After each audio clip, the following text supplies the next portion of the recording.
Hello, I'm Luke, Hard Times guy. I want to talk to you today about some of the things that's going on behind me here. Over the last few weeks, uh, things behind me, or the scenery behind me, has changed just a little bit, and that has been because people out there in the videos have seen something behind me that caught their eye. Uh, in some cases, and then in other cases, they saw something else in a video that wasn't necessarily behind me, but it was somewhere in the room, and I was talking about it, and they liked it. They got a hold of me and said, "Hey, I like that whatever it was, and I'd like to buy it. Is it for sale?" And we wallered that around, and till we came to an agreement on a price, and they bought it, and I sent it to them. Sent a couple things to different people in West Texas. One of them was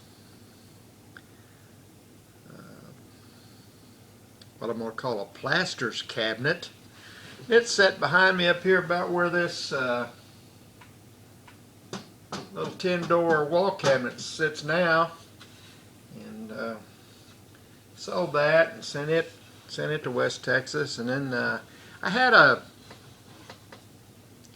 Cocker Spaniel that was hanging on. It was actually hanging on the outside of the barn when the lady asked me about it, but she'd seen it in a video that was when it was over there on a table, and she wanted it. This lady happened to be the director of the Cocker Spaniel rescue group, where they find homes for abandoned Cocker Spaniels, I guess. And she saw a little Cocker Spaniel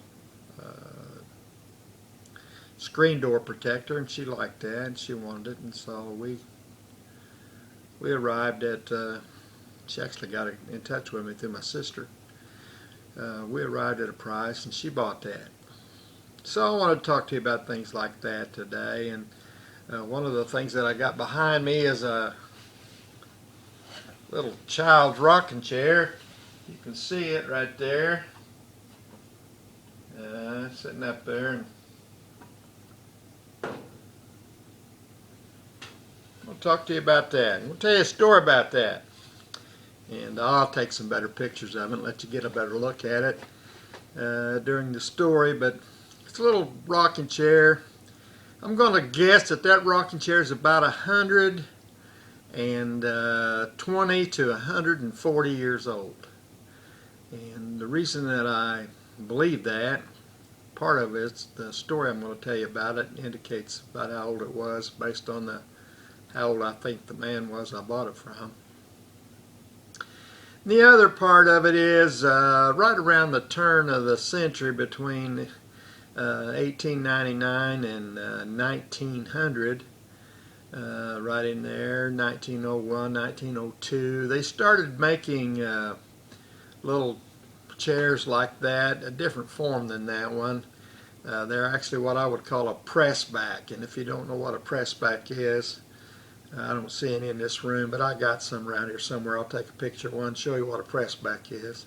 They started making little chairs like that as press backs rather than the style that one is. And so I'm going to say that one probably predates 1900. It doesn't have to, because they still made those for a while, up until probably 1915, 1920, something like that. But I think that little chair is probably somewhere around 1890. And so it's old. And that little chair is sweet too. I mean, it's not all beat up. It's someone loved that little chair and took care of it. And that's what this story's about. I was down at the antique mall, and when I say the antique mall, I'm talking about the one where I do business.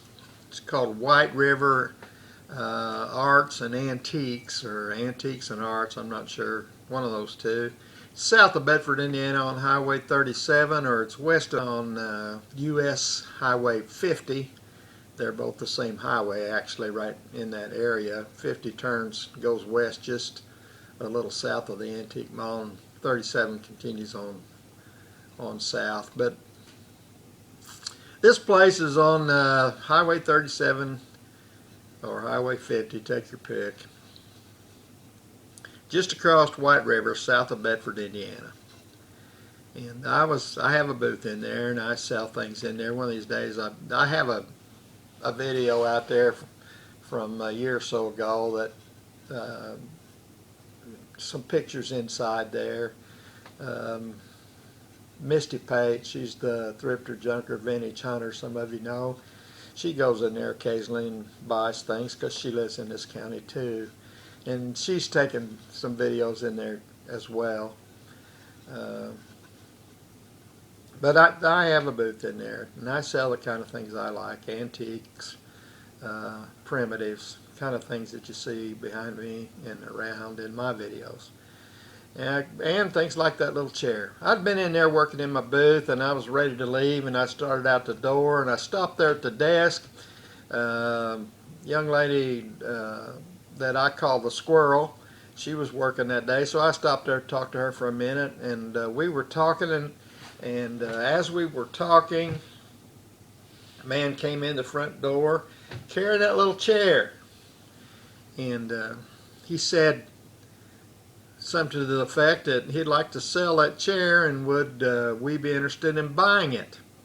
Well, in a situation like that, I feel like that they brought that to the antique mall to sell to whoever runs the antique mall, and that's not me. I just happened to have a booth in there, and I happened to be standing there that day. So I had looked at it like the first option to buy or refuse to buy that chair belonged to the antique mall, and that day Squirrel was working, so she was the representative of the antique mall. So I just stood there and kept my mouth shut for a few minutes, and while she pretty much told the guy that the owner of the antique mall wasn't there right now, and that she wasn't interested in the chair. So given that, now I feel like the door's open for me if I want to buy the chair, and I like the little chair. But the guy's telling the story about it, and I'm thinking, with this story he's telling, there's no way he's going to sell that chair. I mean, we're not going to be able to buy it where we can make any money on it. Because he's saying this chair belonged to his grandfather. And by belong to his grandfather, he meant this was his grandfather's chair when his grandfather was small enough to sit in it.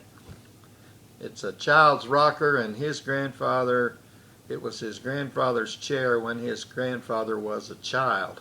So really, the owner of the chair was probably his great-grandfather or his great-grandmother.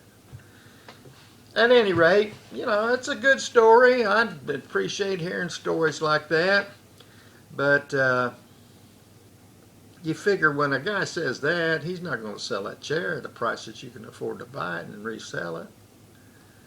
So I'm just politely listening to him and thinking that he's going to come up with a price of about $150 or something like that for that chair, which would have been more than retail in most people's mind. But you see chairs like that bring $150 sometime, and usually because someone has a sentimental attachment to it, like this guy should have had. So we're just still listening politely, and finally he gets down to the point where he says, and I'm not exactly sure right now because I wasn't paying that good of attention to him, whether he said he wanted $30 or $35 for the chair. And I was looking at Squirrel when he said that, and she perked up, and I thought, you know, she's going to maybe buy this chair because we neither one were expecting him to sell it for that kind of a price. And a chair that his grandfather sat in as a child. His mother kept all those years, and either before she passed on or when she passed on, the chair became his. His grandfather's chair, his mother kept it, now he has it, he's standing there holding it. and it's pristine. For a chair that's 120 years old or so, I mean, it is in excellent condition. Somebody loved and took care of this chair. But she's acting like she's still not going to buy the chair, so I interrupted and I said, hey, I mean, that's a fair price. There's not a lot of money left in it. Because I'm thinking, after he said that about the chair, the guy needs to be punished. He needs to be punished for selling a chair like that, for that kind of money. I can understand if he told me a story about how he was broke and destitute and needed money, hadn't eaten in 3 or 4 days or something like that, and he needed to sell something. But this guy was, I mean, he was a nice, well-groomed person and, you know, nice clothes. It didn't look like he was broke and destitute.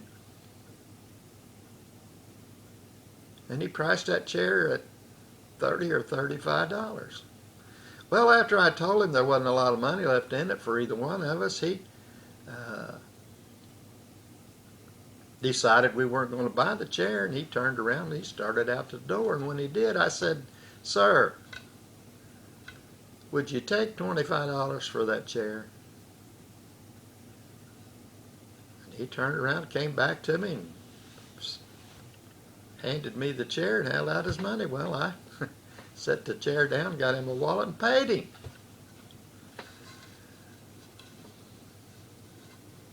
And so now I own the chair, and I don't know what I'm going to do with it. I like telling that story about it, and I got some great grandkids that still aren't too big for it, so they sit in it.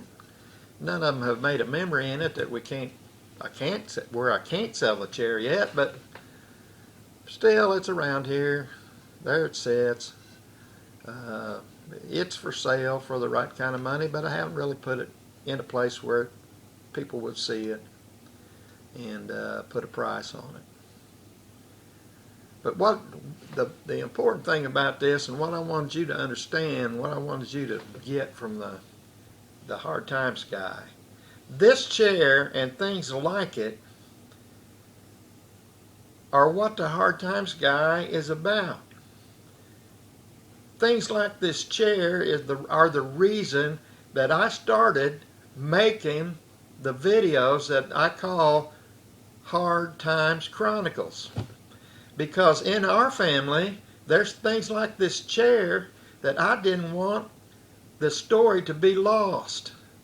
There's things like this chair that I didn't want future generations of my family to not know about the chair and where it came from and love it and treasure it because of that. And here's a guy standing there telling me a story like that and offered me that chair for eventually $25, which I bought. I mean, that is so wrong that I get aggravated just talking about it. That this guy had a chair his grandfather sat in as a 2-year-old or a 1-year-old or however old he was. His mother kept from all those years, and that chair was handed down until today in perfect condition. He brought it in there and sold it for $25. That ain't punishment enough. I should have took a stick and hit the guy beside the head too as he left. Well, I got that off my chest. Now you know where I got the little chair, and when you see it, maybe you like a little chair like that if you do. But right now it's not for sale. It's sitting here, the Hard Times Guy's Sojourner room. I just wanted to tell you about the story about the chair, and just to illustrate to you why we ever even started making Hard Times videos, and how some people are just different than the Hard Times guy, and I hope the Hard Times guy's family. I hope there isn't anybody downstream from me in the gene pool that would ever sell anything that had that kind of significance for it, for our family just walk into an antique store and sell a thing for $25. Because if that had been my chair, and I had been that guy, and I'd been broke and destitute, you still couldn't have bought that chair from me, not for $150, not for $200. I don't know what kind of a price it would have took to separate me from that chair if I had the story to tell about it that he did. Well,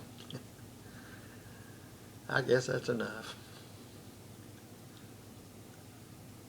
If you like this video, you'd like some of the others I made, because this is just exactly what I started making the videos about. Now I got off path, and there's videos out there about a little bit of everything, but the Hard Times guy started making videos to tell stories about things in his family, like this little chair was in the man's family I bought it from.